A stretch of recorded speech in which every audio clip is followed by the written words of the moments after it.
चला तर उद्या बँक निफ्टी आणि निफ्टी मध्ये आपण कसा ट्रेड करूया ते बघूया.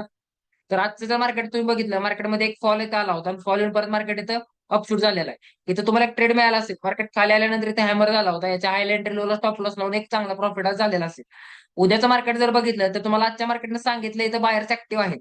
म्हणजे उद्या मार्केट जर याच रेंजला सेम ओपन झालं, थोडा वेळ टाइमपास केला, जर कदा सेटअप मिळाला तर इथं बाईंगचाच प्लॅन करा. मार्केट जर गॅप डाऊन ओपन झालं तर ट्रेडिंग अवॉइड केलं तरी चालेल, कारण मार्केटमध्ये ही जी एक रेंज आहे साईडवेजची रेंज, मार्केट परत अख्खा दिवस याच साईडवेज मध्ये टाइमपास करू शकते आणि एक्सपायरी पर्यंत निफ्टी एकाच रेंज मध्ये थांबू शकते. हे झालं फ्लॅट ओपनिंगचा प्लॅन. मार्केट जर गॅप ओपन झालं इथं कुठेतरी, तरी सेम कन्सेप्ट आहे, मार्केट थोडं खाली येईल. खाली आल्यानंतर इथं तुम्हाला एखादा डोजी किंवा शूटिंग स्टार किंवा बुलिश इंगल्फिंग कॅन्डल मिळाली, तर इथं तुम्ही बाईंगचा प्लॅन करून मार्केट ट्रेंडिंग बघायला मिळू शकतो.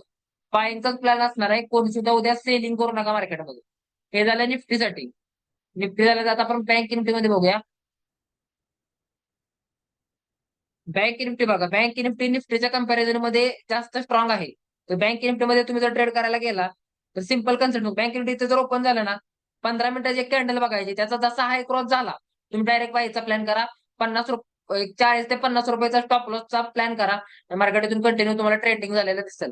लाईफ टाईम हाय पर्यंत मार्केट जाऊ शकतं, त्यामुळं ट्रेंडिंग मार्केटचा प्लॅन करा. गॅप डाऊन ओपन झालं तर सेम मार्केट थोडं वरती येईल आणि टाइमपास करून मग वरती जाईल.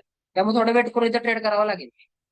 समजलं असं तुम्हाला कसा ट्रेड करायचा. गॅप ओपन झालं तर थोडं खाली येऊ द्या, खाली आल्यानंतर एकदा सेटअप मिळाला परत बाईंगचाच प्लॅन, बाईंगच करायचं, सेलिंग करायचं नाही. ठीक आहे. युट्यूबचे हे जर अनालिसिस व्हिडिओ पाहिजे असतील तर आपला चॅनल सबस्क्राईब करा, प्लस लाईक करा आणि बऱ्याच लोकांना हा चॅनल शेअर करा, म्हणजे बऱ्याच लोकांपर्यंत आपला चॅनल पोहोचेल आणि मार्केटची रिअलिटी लोकांना समजेल. झालं?